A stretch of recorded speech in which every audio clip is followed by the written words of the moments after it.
Michael,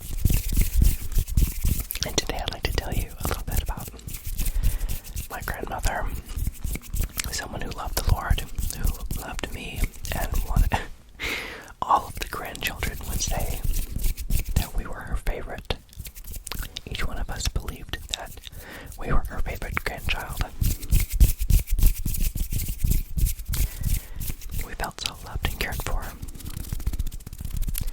My grandmother taught me a lot about the Lord, what it meant to live a life of faith, about generosity, about God's love.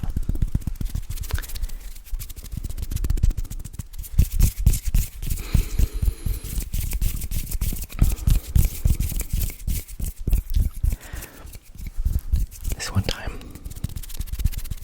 I borrowed some money from my grandmother to be able to purchase something, an investment for everyday living, and I would pay her back. So I had a job when I was in high school, college, and so I'd make payments, and anyway, one day I got enough saved up that I thought I could pay her off, close out my debt. And so I went over and I said, here, I think I've got everything for you. I'd like to thank you for providing this loan, and I'd like to close it out. Anyway, I was off. I did not do the right bookkeeping on it. I was short by a good chunk. And my grandmother said that, she said, thank you for being responsible, for coming to me, and for being faithful and making payments. Sorry you didn't quite have enough to close it out. But she said, here's what I'm going to do. I'm going to go ahead and close it, and that'll be between us. It's a very generous gift. It wasn't my birthday. It wasn't Christmas. Anyway, ever since that point, she told me not to tell anybody, so I'm not supposed to say anything, but I think that, this is gonna be okay, until just between us. Okay. So then, whatever money she had allowed me to have that was forgiven, I saw that as a gift. It wasn't mine.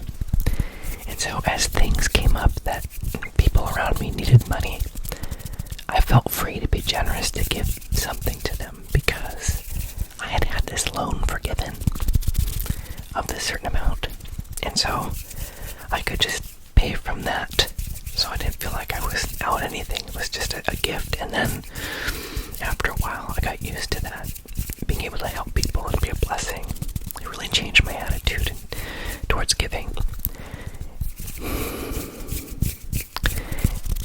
God has given us to be able to serve in certain ways. It may not be monetarily. It could be through gifts or talents or other ways that we can bless other people. So, that wasn't the only way that she taught me about the Lord's giving, the generosity. I used to go to church with her sometimes. And before the offering plate would come by, she would give me a couple dollars to put in it.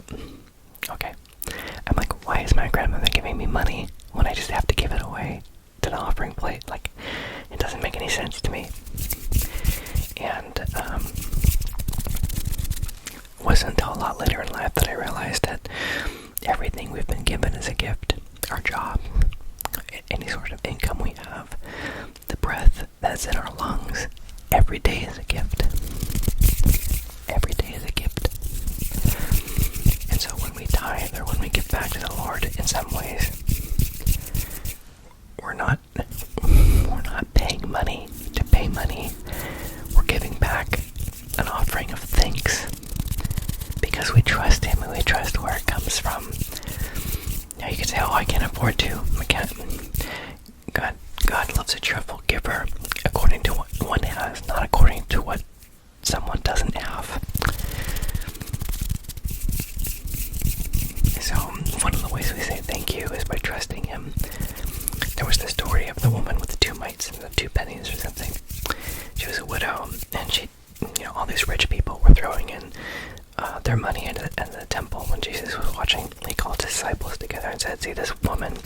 widow's widow. She put in 2 copper coins.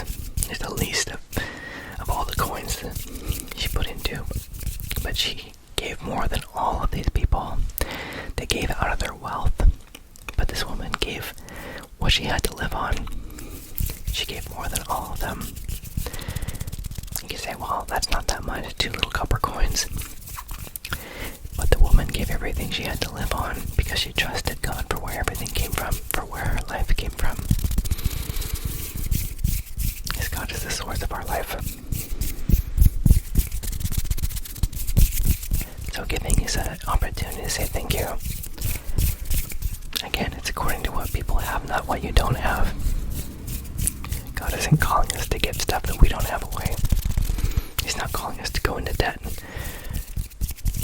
Again, it's according to what one has and not what one doesn't have. God loves a cheerful giver, not giving out of peer pressure and stuff. So, anyway, I think that